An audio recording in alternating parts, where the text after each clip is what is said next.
we continued to make progress in JN-25, and again, while the Battle of Coral Sea was going on,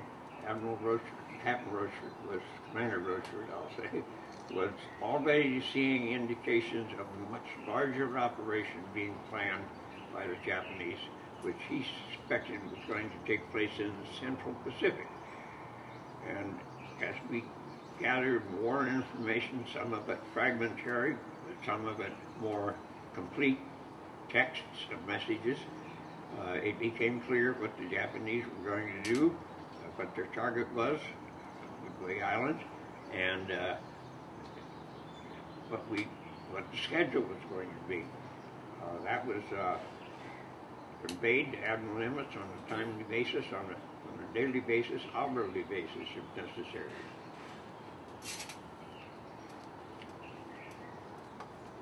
Pardon me, dry mouth.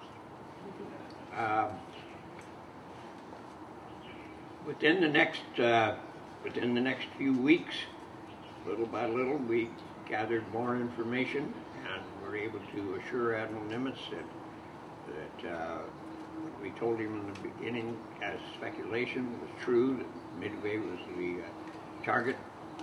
But along by the middle of May, people in Washington, looking at the same intelligence we were looking at, produced by Washington, by Pearl Harbor, and by Australia, same intelligence, they said that Midway could not be the target of the Japanese operation.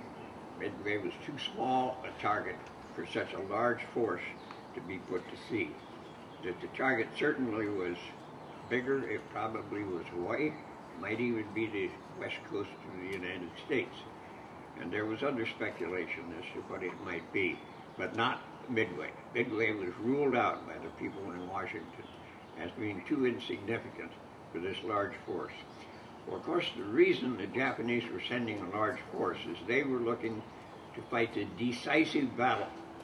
They thought that if they attacked Midway Island, that the United States Pacific Fleet would send out all their ships, such as there were already battleships that were not available as a result of the 7th of December attack, but the carriers were the main targets that they were looking for, and that these would be sent out and they would engage them with their battleships. By that time, Admiral Yamamoto was riding on the battleship Yamato, 18-inch guns, a great super battleship.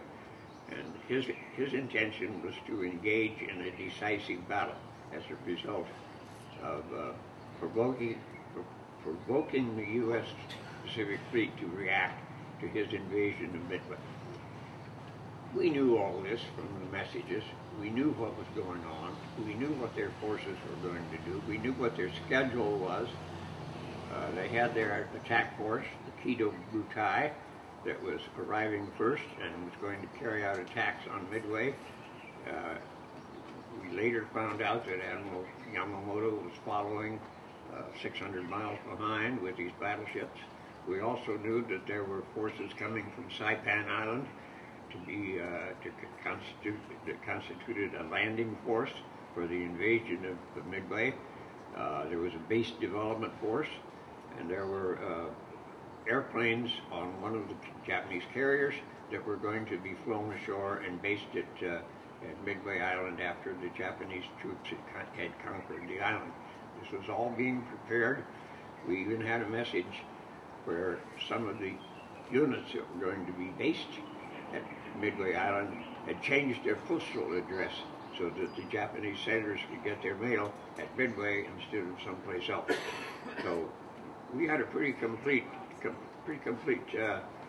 documentation for Admiral Nimitz to work on when he planned his defenses.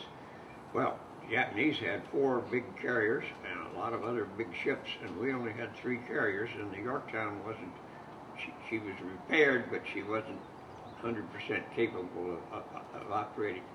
So we really had about 2.5 carriers that he could use to defend.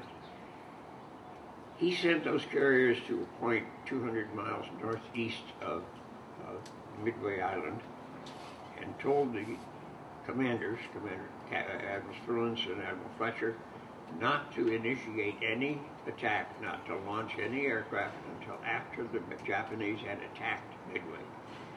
And the Japanese did attack Midway on schedule at 8 o'clock in the morning on 4th of June.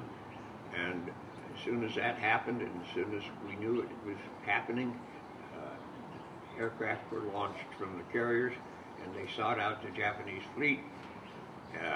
Torpedo bombers first, who didn't have very much luck, in fact none at all, and then followed by dive bombers who arrived about 10 o'clock in the morning, and the Japanese Zeros were down on the deck opposing torpedo planes, so the dive bombers came in at altitude unopposed, and they dove on the carriers, 3 of the 4 carriers, and immediately set them on fire with uncontrollable fires, which were never controlled, never put out, and eventually, later that day, those 3 carriers sank.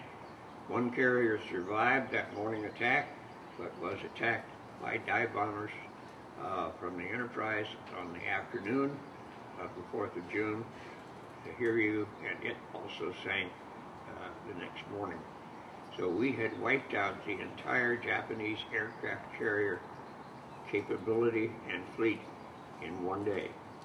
That, of course, eliminated all the air cover that Admiral Yamamoto had planned on to carry out his decisive battle attacks as well as his invasion of Midway Island. And that night, the night of the 4th of June, Admiral Yamamoto had to issue the order for his forces to retreat and not to carry out the Midway operation, which was a distinct and significant naval victory for the United States. It also was a big victory and a confidence builder for naval intelligence, for cryptologic intelligence. That was the only source of intelligence we had for Admiral Nimitz at that time. He had no reconnaissance information. We didn't have any reconnaissance satellites giving us hourly reports. We didn't have any spies in Japan giving us reports on what was going on. The only sole source of intelligence to Admiral Nimitz at that time, and for much of the war, as a matter of fact, was the reading of the Japanese codes, not just JN 25, but also the merchant shipping codes, the Maru codes, as we called them, and other codes and ciphers that enabled us to find out in advance, sufficiently early, that action could be taken based on that information. The submarines, the U.S. submarines in the early part of the war, had very little success in sinking Japanese ships. It's a big ocean out there. The Pacific Ocean covers 1/3 of the Earth's surface. That's a lot of water and a lot of ocean. It was hard for the submarines to be effective, plus the fact that our torpedoes weren't working very well. And that was later corrected. But as soon as we began to see Japanese convoys being routed, and the Japanese were good navigators, and they routed their convoys from a daily noon position, from Yokosuka, for example, down to Truk, with noon positions everywhere, and they had to report in on their noon positions. A lot of communications backing up the convoys. We sent that directly to our submarines, who were then able to simply lie in wait for convoys to come along, and suddenly our submarines began to have enormous success in sinking Japanese ships, particularly merchant ships, tankers, cargo ships, carrying supplies, and that had a major impact on the war. So that was how cryptologic information developed from December 7th on into the wartime. Now, a couple other quick things. There was a lot of talk that Commander Rochefort, was an eccentric individual because he wore a maroon smoking jacket and bedroom slippers around offices in Haifa. Let me tell you, Haifa was a cold place to work. it was the basement of the administration building down in the Navy Yard. It was originally simply a storeroom. It was not ventilated, it was not heated, it was certainly not air conditioned, and there was not very much lighting going on down there. So in 1942, when Commander Rochefort arrived to take over the unit, which he renamed the Combat Intelligence Unit, we didn't call it HIPO at that time, we called it the CIU, Combat Intelligence Unit, and it was for the purpose of processing the intelligence that would be intercepted at Wahiawa by the Navy Intercept Station there. This was all under Commander Rochefort's command, and the whole operation was called HIPO, which was a phonetic code word for phonetic word for the letter H in the phonetic alphabet, and that's how Washington identified their field units. But we called it the CIU, the Combat Intelligence Unit.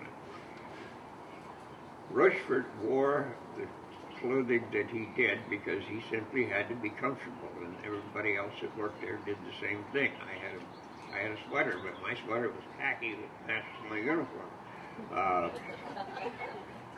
Whenever we left the office to go out for lunch or to our quarters or whatever, we were all in proper uniform. We didn't wear maroon coat, maroon smoking jackets or anything like that when we went out.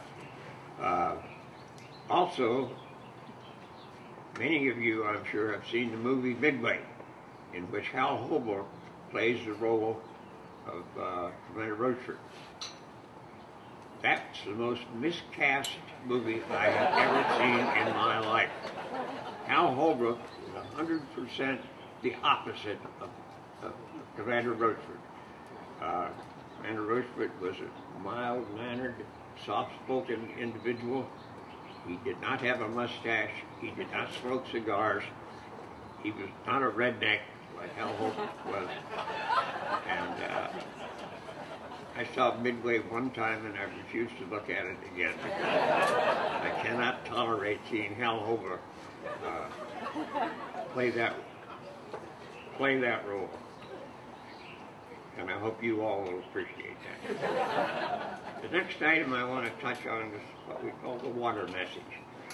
You've all heard about the water message, in which we tricked the Japanese into telling us that AF was Midway. We knew that. We knew that from almost the beginning. And we told Admiral Nimitz that. And Admiral Nimitz sent his plans officer over to our office to look at our evidence and see if what we had come up with as saying that AF with Midway was valid.